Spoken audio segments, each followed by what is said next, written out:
When we think about the ways in which algorithms are not helpful to us, I think that there's going to be a tempting trap to fall in where we blame ourselves for not putting out more of an effort. You see, internet algorithms, whether you're talking about TikTok's For You page, Instagram's main feed, or even your Google News that gets pushed to you on your Google account, are all designed to suck your attention, to get the most attention out of you that they can. By curating for you choices and stimulants that you will get excited about with the least amount of attention and effort possible. And yes, part of the solution to breaking away from that model is retraining ourselves to put out an independent effort more often. But I also want to take a moment and poke at the way in which there's a little bit of victim blame there and a little bit of individualist bootstrap mentality. And the reason I say this is this attitude takes for granted that culture is in fact often a passive thing to engage with. What I mean is, at any given point in time, or at least in modern history, let's say, wherever you lived, participating in your culture did not require a huge amount of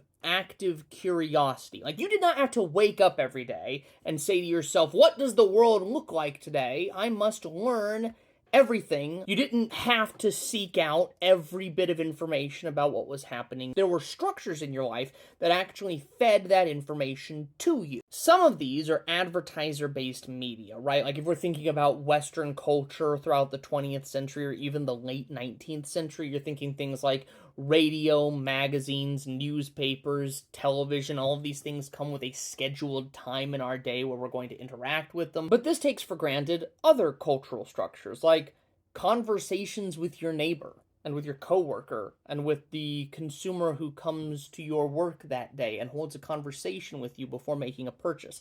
This takes for granted that there are structures that have existed in most cultures that we don't really have anymore. Like, we don't have, in 2025 America, the regular community dance that everyone attends once a season. The area that you live in might have a professional sporting event that you could spend a couple $100s to go attend, and it might have a kids sporting event, but it doesn't have a community sporting event. So what I'm getting at is that submitting to certain structures that don't require a whole lot of active engagement or curiosity has always been a normal method for passive cultural osmosis. But in 2025, I don't think those structures are working.